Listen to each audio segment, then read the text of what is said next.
KGF number 1 channel का नाम है। आज इसी पे रिएक्शन मस्ती करने वाले हैं अपने। अभी तक हमारे चैनल में अगर नए हैं तो सब्सक्राइब कर दीजिएगा और बेल आइकन वाला घंटी ज़रूर दबा दीजिएगा और छोटा सा कमेंट ज़रूर कर दीजिएगा। हेडफोन लगा लेना, बर्न भी लगा लेते हैं पहले कमेंट, ठीक है। तो चलो स्टार्ट करते हैं। जवानी चढ़ता है तो किसी के बस का होता है कि रोक ले। अच्छा, तो एकर मतलब कि तहर जवानी चढ़ी तो तू घोड़ा से मरवा लेबू। अब देखिए एकरा के फेसबुक पे डालम, यूट्यूब पे चलाएम, हमरा बूर पर डाल दिया आ तू हमारा लाड़ पर डाल दिया।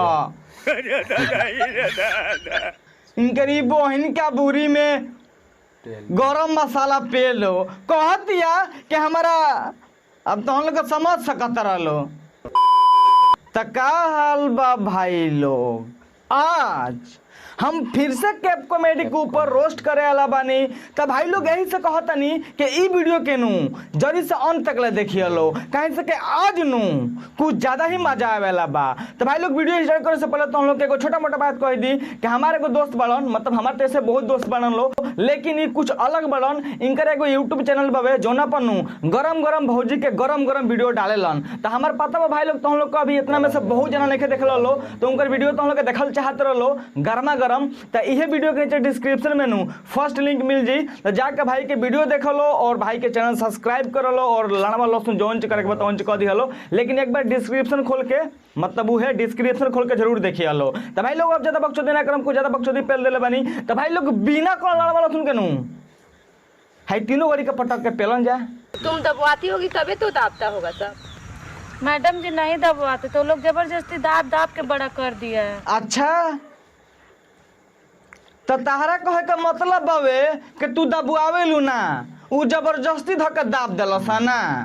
तय भौजी शायद नू तहरा एगो बात पता ना हुई कि बिना पदले महकेला ना। तहरे बहिन चोदो तू मरवाइले बाड़ू कनी से, उ तहरा के जबरदस्ती नहीं कैलसन, तू जबरदस्ती कनी पर चढ़त होकबे ई हम विश्वास कर ले, लेकिन उ तोरा के जबरदस्ती करियसन ई विश्वास नू हम कबो ना करम ना। मैडम जी ई जानते हो का करल, ई तो जाला ऊखी में घुस के पेलवा लेवेला। हाँ, मने हाई जोन भौजी बिया तो ऊखी में जाके पेलवावेला ना, आ ओकरा संगे तू का लाड़ चट जालू। उहे ना छौड़ा सन के बोला के खूब चीचू मिसू आवेला। तुम ठीक बोल रही है, वो एक नंबर के छिनरी है, रंडी है। आ तुम एक नंबर का बुरमारी है। हाँ, नहीं तो एकरी माई के छदलोनिया भाग गइल, भाग बोंसड़ी वाला। तुम ठीक बोल रही है, वो एक नंबर के छिनरी है, रंडी है। और तुम एक नंबर का बुरमारी हो। करी बहन चोदो कह तरीके रंडी है, तार बहन का गाड़ी में छनावटा पे लो। अच्छा मैडम जी सब बतावा, सबसे बड़का में छुची के घर लौकता, सबसे बड़का में छुची के घर लौकता। सब गोलम से बड़का नू तोर मौसी के चुचिया लौकता। और कुछ सुनल चाहत रे का रे तोरी बहन चोदो? सबसे बड़का चुची तो होकरे लौकता ना, एकर चुची देखो सबसे बड़का बा, ई ज्यादा ए मैडम जी हमर चुची ऐसा ही बढ़ता। अच्छा, तो तहार जौन हेडलाइट बावे तवन ऐसे ही बढ़ता ना। ते भौजी तारा का पहले हूँ कहनी हो और अभियो खाने कहतनी, बिना पदले नू ना महकेला, जबले तू मरवाइबू ना तबले उ फूली ना। मैडम जी जितना बड़का एकर भथियान बा ना हम दोनों के नहीं खे। ए मैडम जी ई जोन भौजी लौकतिया नू ई बिल्कुल सही कहतिया। हाई भौजी ऐसा नू ई भौजी के सामान नहीं खे, एकर नू सारा कुआं से कोनो कम गही ना हुई। मैडम जी आप नहीं पिलवाती हैं क्या? हाँ, अभी खान जाके तो एकदम राइट बात पूछले भी है भौजी के मैडम जी तुम नहीं पिलवाती हो। तो ये भौजी तारा से हम साफ साफ बतावल चाहता नीनू कि अगर मैडम ना पिलवाइत नू तो 15 गो लड़का आ 15 गो लड़की ना छेड़ले रही। जवानी चढ़ता है तो किसी के बस का होता है कि रोक ले। अच्छा, तो एकर मतलब कि तहर जवानी चढ़ी तो तू घोड़ा से मरवा लेबू। अरे तू बताओ रे सबितवा, तुम कई साल के थी तो करवाने लगी? मैडमो एकरी बहन चोदो बुरमारिये बिया। काहे से केनू जौना के मैडम है सनका रही ओकर स्टूडेंट के सनका होखियसन। अब बतावो लो भाई लोग, भौजी पूछतिया आई मीन मतलब जौन मैडमो भी नु तो मन पूछतिया कि कितना कितना उम्र में तोहनी के काम स्टार्ट कर देले रहलू सन। अब बतावो लो जौना के मैडम एकरी बहन चोदो इतना खतरनाक खतरनाक सवाल पूछी ओकर स्टूडेंट सरवा कैसन होखियसन।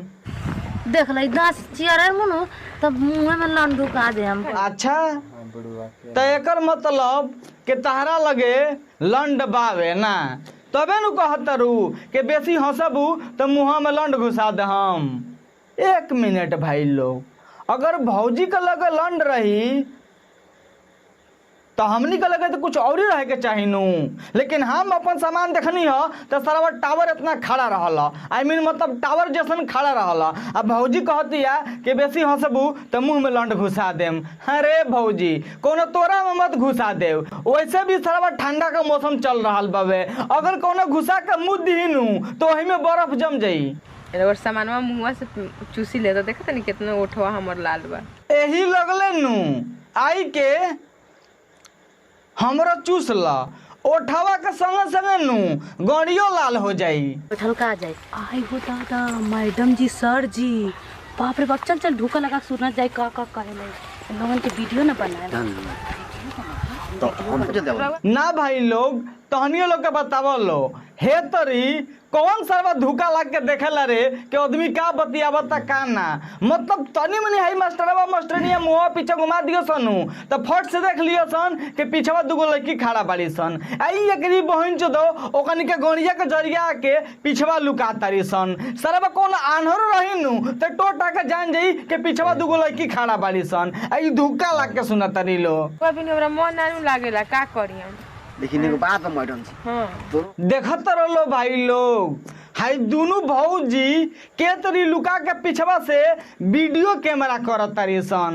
अरे भौजी हम तो कहता नीनू कि तू जौन मोबाइलिया अपन हाथवा में ले ले बड़े उ भौजी के गणिया में ढुका दे तोरी बहन चोदो बार बार आगे बढ़ल आवत तारी सन। मतलब देखो तर लो सरबे एगो आनरो टोटा के देख ली कि पिछवा दुगुड़ी खड़ा बाड़ी सन। अब देखिए एकरा के फेसबुक पे डालम, यूट्यूब पे चलाएम, हमरा बूर पर डाल दिया आ तू हमारा लाड़ पर डाल दिया।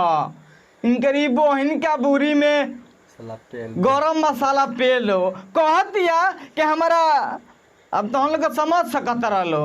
टाइम देखे देख कितना होता है, 10 बजे स्कूल का टाइम हो गया। सच्चा हाय हो दादा, बाप रे भाई देखो तो सर जी बड़ा मार मारिए बंद करके, बाप रे बाप। चलो जल्दी ठीक बा भौजी लोग अपना अपना घरे जा लो तो हम लोग के नु बहुत बढ़िया एगो हम आशीर्वाद देवे वाला बानी। भगवान करस नु के तो हम लोग के तीनों जानी के 15-15 गो लड़का हो, लेकिन वो नु सब गाड़ी पड़ी हो कसन। तो बस भाई लोग आज के बकचोदी यहीं खत्म करते नहीं। आई होप कि तुम लोग के वीडियो देख अच्छा लगल हुई। और भाई लोग वीडियो की स्टार्टिंग में तुम लोग को बतानी है अपन एगो दोस्त के बारे में जेकर खुद के यूट्यूब चैनल पर जोना में वो गरम गरम भौजी के गरम गरम वीडियो डाले लन। तो अगर तुम लोग को देखल चाहत रहो तो लिंक डिस्क्रिप्शन में बाबे जाके खाली जरूर चेकआउट करी हलो। और भाई लोग हमारे वीडियो कैसा लगल कैसा नहीं यार कमेंट करके बताइए हलो। और चैनल पर बुलाइल बैठ कर तो आगे बढ़ा रहो तो चैनल का सब्सक्राइब करने के बाद बेल आइकन को ऑल में प्रेस कर लियो ताकि हम जब भी नতুन वीडियो बनाएं सबसे पहले तुम लोग को मिले। वीडियो आप सबको कैसा लगा मेरा वीडियो रिएक्शन मस्ती में, आप सब कमेंट करके ज़रूर बताइएगा। तो अगर हमारे चैनल चलते हैं नेक्स्ट वीडियो में। जय हिंद जय भारत।